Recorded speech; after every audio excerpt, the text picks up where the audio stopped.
Oi gente, tudo bom? Sejam bem-vindos ao nosso curso de programação MATLAB. Essa é a nossa aula de número 63. E nela a gente vai seguir a mesma ideia que a gente estava tendo nas aulas anteriores, que vai ser implementar o filtro. Nesse caso vai ser o filtro mediano. Então, mesma coisa, gerar um sinal com ruído e implementar o filtro. Mas vamos falar o porquê a gente pode usar o filtro mediano. E aqui tem um desenho muito bonito, perfeito que eu fiz. Sim, estou sendo irônico, mas é o seguinte, imagina que você tem os dados e eles se comportam de uma maneira aceitável, tudo certo, só que tem um valor ou alguns valores que eles sobrepõem muito, eles variam muito, eles sobem muito, eles descem muito.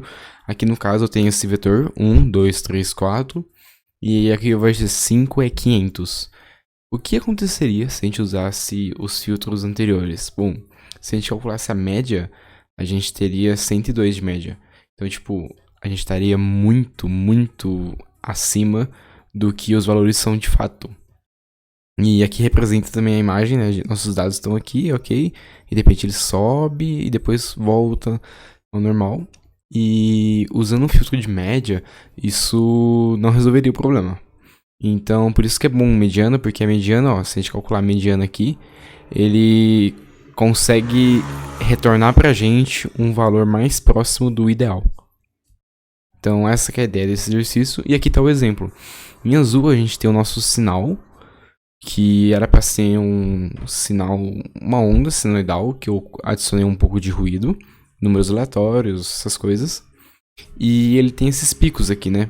Então o seno ele varia entre -1 e 1. Então aqui estaria o nosso sinal, tinha que estar em algo dessa faixa.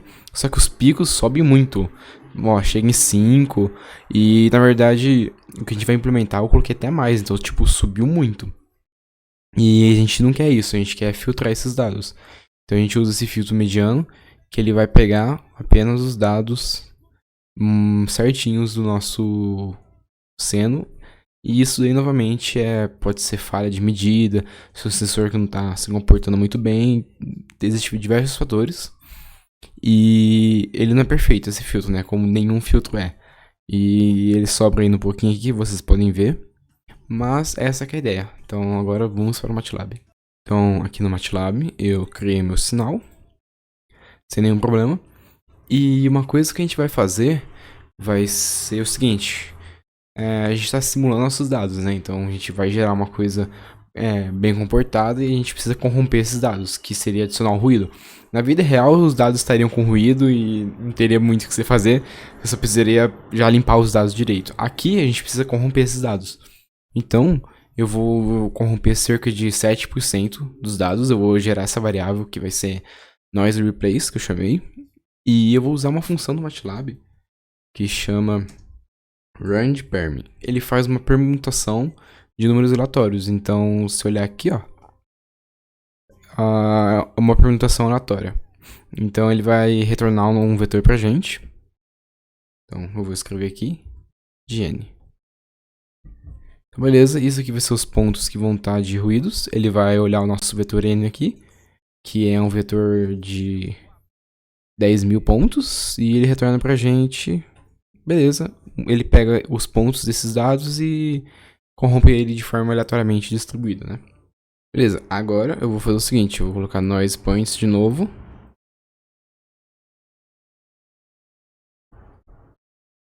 E isso aqui vai ter que ir de 1 até round dos nossos pontos que a gente tem que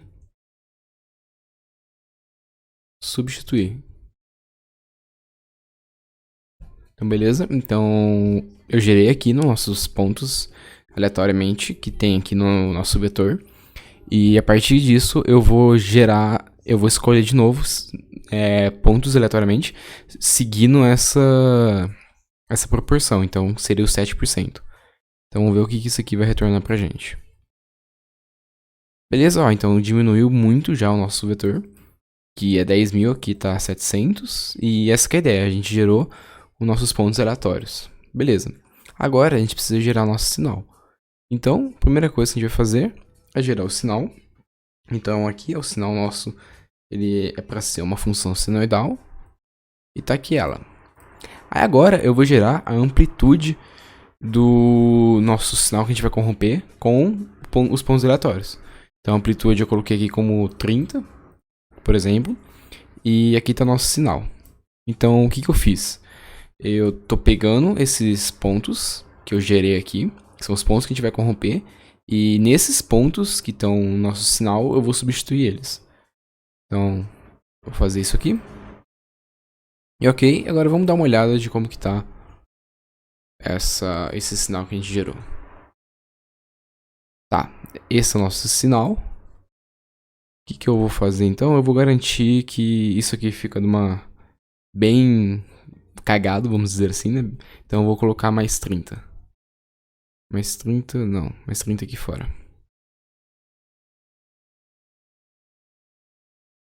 Então vamos gerar de novo. Então vamos fazer o plot disso aqui. Beleza, então aumentou bastante essa amplitude. E é o que é esperado, que os nossos dados, eles cresçam desproporcionalmente, eles ficam tipo muito grande, uma coisa absurda.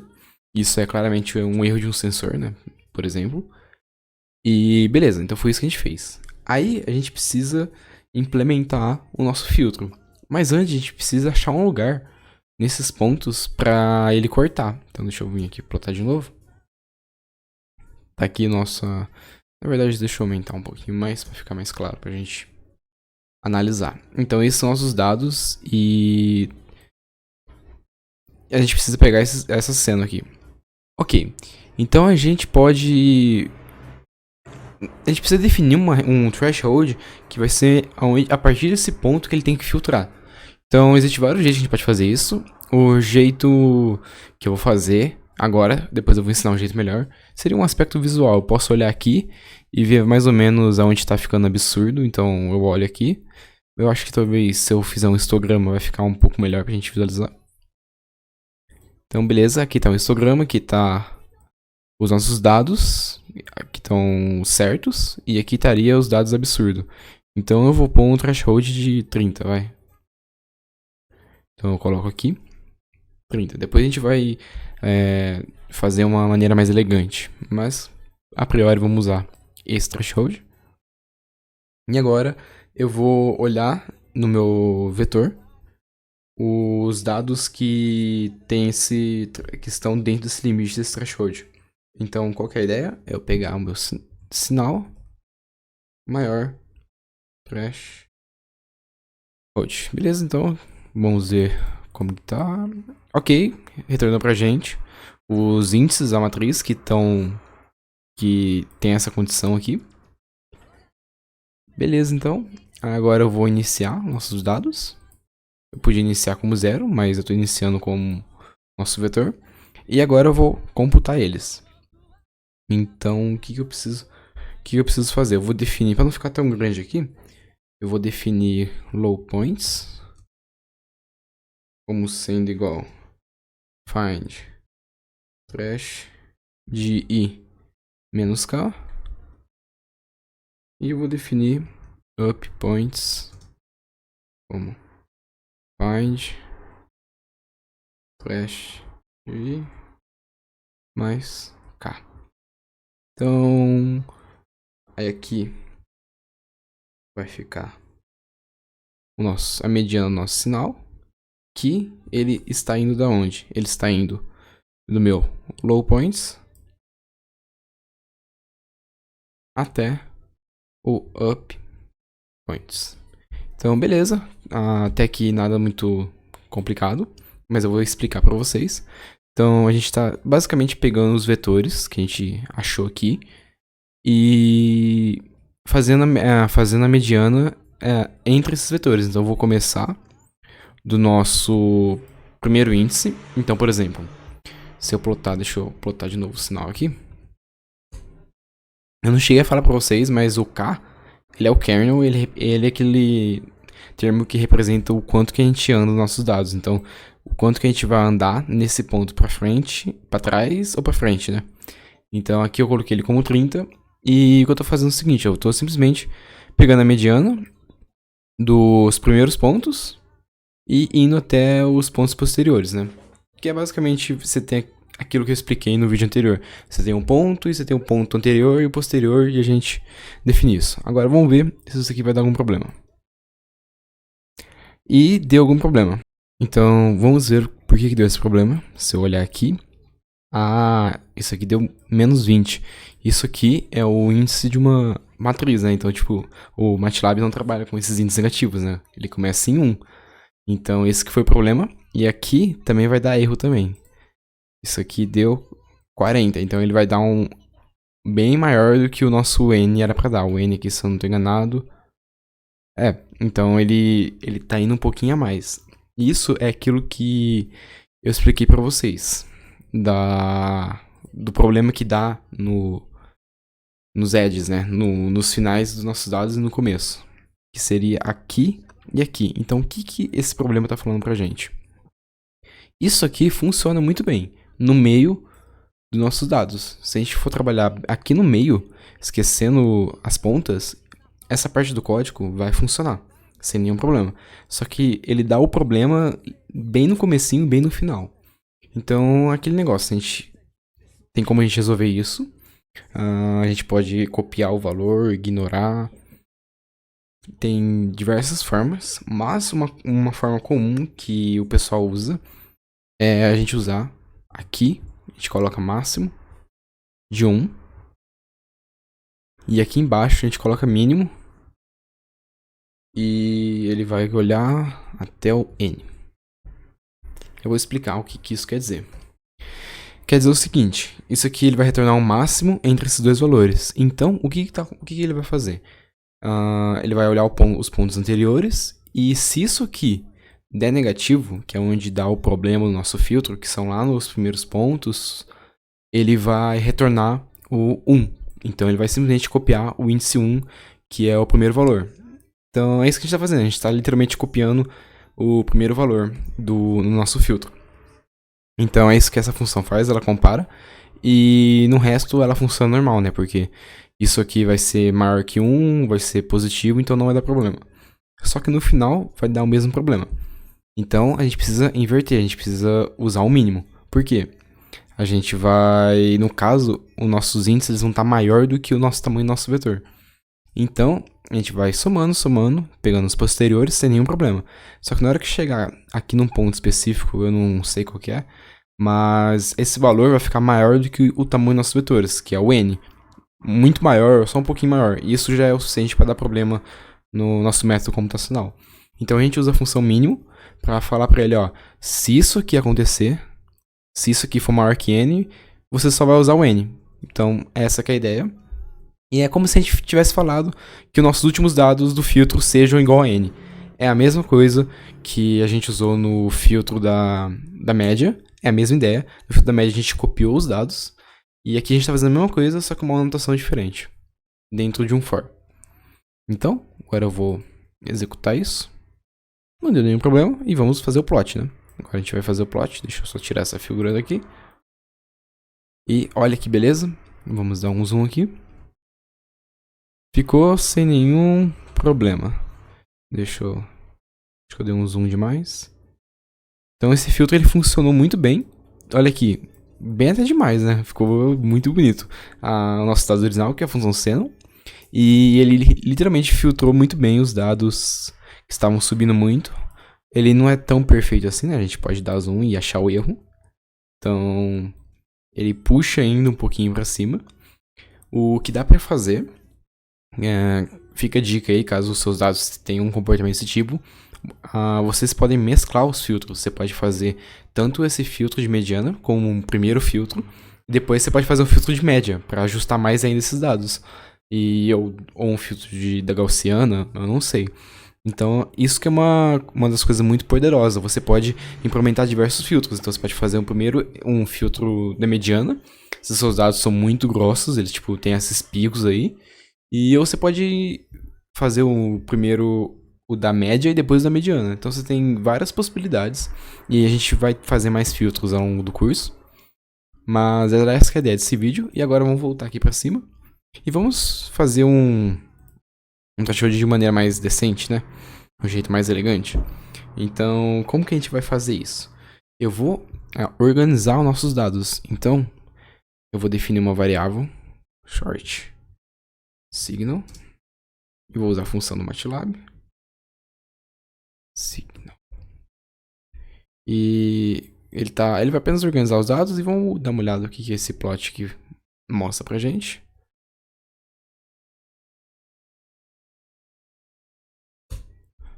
Ok. Então, essa que é a ideia. Então, se você tem os dados que eles vão assim, do nada eles sobem muito, o filtro de mediana ele provavelmente pode funcionar muito bem para resolver esse problema. Então, o que eu vou fazer? Eu vou derivar esses dados que eu organizei. Então, eu vou fazer o diff, esses short signal, e vamos ver o que essa derivada mostra pra gente. Olha só que bacana. A derivada, na hora que a gente deriva os dados, ele vai meio que, tipo, ignorar tudo. Tudo vai ficar, não ignorar, mas vai ficar tudo muito pequeno. Só que vai ter um valor que vai ficar muito grande, assim. E nesse caso, esse aqui. Então, o que a gente pode fazer? A gente pode vir aqui agora e usar a nossa função máximo e pegar o máximo dele, o máximo de DS. Só que eu não quero o valor numérico, eu não quero o que deu 29, eu quero o índice dessa matriz. Então, eu posso vir aqui e escrever para ele pegar o índice da matriz. Beleza, e isso aqui vai ser o nosso threshold. Então, o threshold vai ser igual aos short signal, nosso índice. Então, se eu olhar aqui, o nosso índice, beleza. Vamos ver o que vai retornar pra gente. Ele retornou 1. Por que ele está retornando 1? Porque, na verdade, ele está pegando o valor exato. Só que a gente quer fazer o seguinte, a gente quer pegar um pouquinho mais pra frente. Então, eu vou pôr mais um aqui. Ele retornou 30 pra gente. Então, ele está retornando algo bem próximo do que o meu chute visual deu pra gente, que foi 30. Então, beleza. Só que ainda não é preciso. Eu ainda preciso tirar menos 1 aqui. Para ele voltar mais o índice. Então, vamos ver o que isso vai retornar pra gente. Ele retornou... Na verdade, eu esqueci. Ele suprimiu, né? Mas ele retornou 29. Então, o ideal, vamos dizer assim, seria um threshold de 29, que é próximo do que a gente teve aqui. Mas quando seus dados são um pouco diferentes, eles têm comportamentos mais estranhos, às vezes é interessante você fazer esse tipo de abordagem para deixar um pouco mais precisas as coisas. Então, era essa que é a ideia desse vídeo, gente. Então, por favor, se inscreva no canal, curta o vídeo e compartilhe com seus amigos e me ajude a fazer o canal crescer. É isso, muito obrigado e até o próximo vídeo.